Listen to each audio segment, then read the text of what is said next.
Kapayapaan ng Panginoong Hesukristo ay sumainyong lahat. Magandang araw sa inyong lahat, saan mang sulok ng mundo kayo naroroon sa mga sandaling ito. Ang pagninilay sa mabuting balita sa araw na ito ay pinamagatang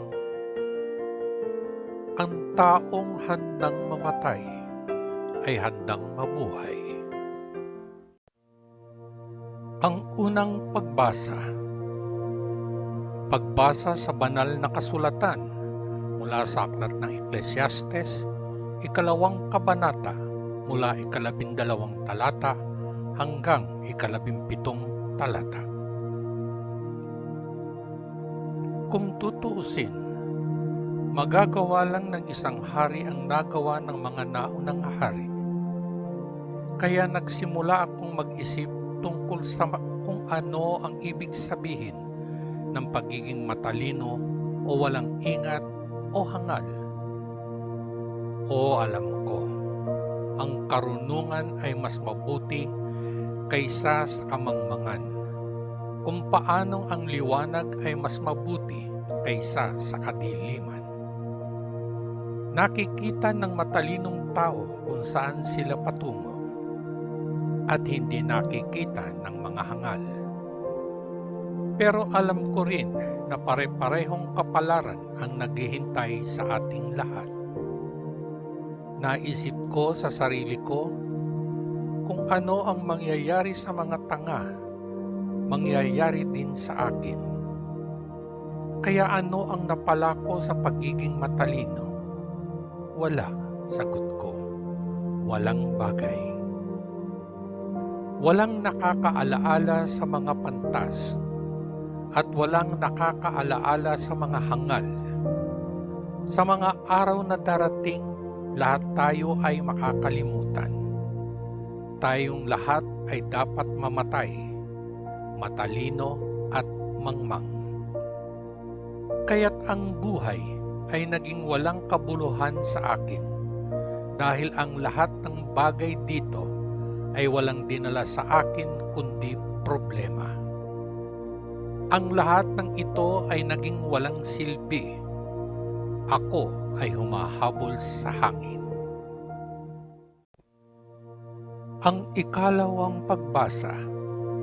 Pagbasa sa banal na ebanghelyo ayon kay Apostol Marcos, 10 kabanata mula 32 talata hanggang 52 talata.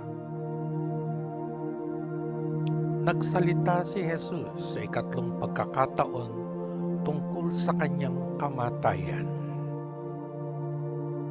Si Jesus at ang kanyang mga alagad ay nasa daan paakyat patungong Jerusalem. Si Jesus ay nauuna sa mga alagad na napuno ng pagkabalisa. Takot ang mga taong nakasunod. Muling isinantabi ni Jesus ang 12 alagad at sinabi ang mga bagay na mangyayari sa kanya. Makinig kayo, ang sabi niya sa kanila.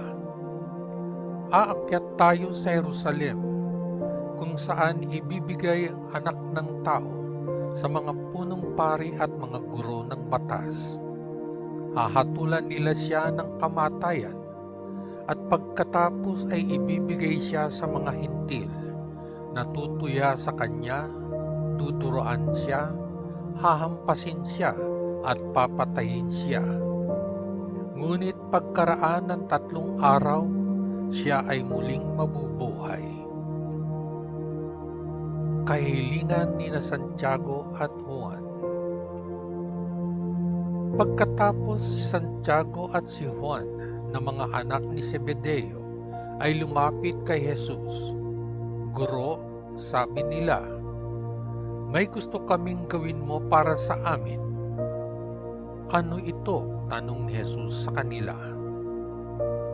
Sumagot sila, kapag naupo ka sa iyong trono sa iyong maluwalhating kaharian, nais naming paupuin mo kaming kasama mo, isa sa iyong kanan at isa sa iyong kaliwa.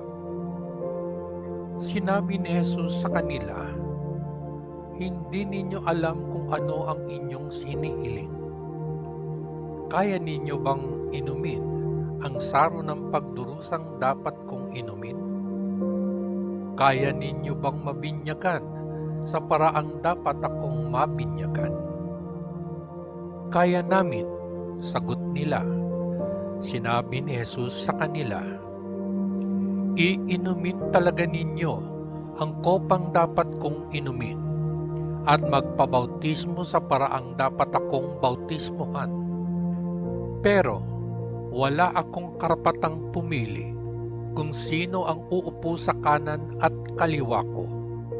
Ang Diyos ang magbibigay ng mga lugar na ito sa mga pinaghandaan niya." Nang marinig ito ng 10 alagad, nagalit sila kina Santiago at Juan. Kaya't tinawag ni Jesus silang lahat sa kanya at sinabi, "Alam ninyo na ang mga taong itinuturing na pinuno ng mga pagano ay may kapangyarihan sa kanila, at ang mga pinuno ay may ganap na otoridad.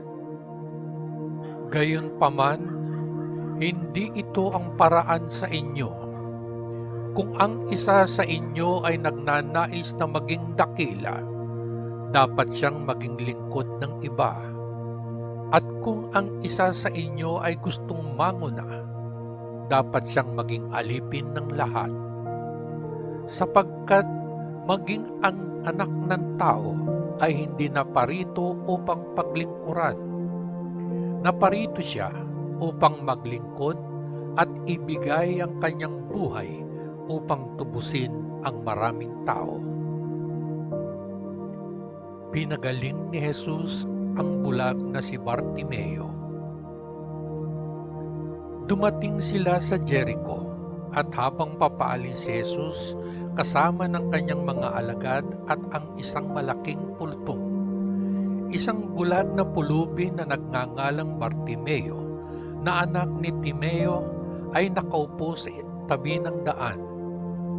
Nang marinig niya na iyon ay si Jesus ng Nazaret, nagsimula siyang sumigaw, "Jesus, anak ni David, maawa ka sa akin." Marami sa mga tao ang pinagalitan siya at sinabihan siyang tumahimik. Ngunit lalo siyang sumigaw, "Anak ni David, maawa ka sa akin." Tumigil si Jesus at sinabi, "Tawagin siya." Kaya tinawag nila ang bulag. "Magalak," sabi nila. "Tumayo ka," tinatawag kanya. Kaya't inalis niya ang kanyang balabal, tumayo at lumapit kay Jesus. "Ano ang gusto mong gawin ko para sa iyo?" tanong ni Jesus sa kanya.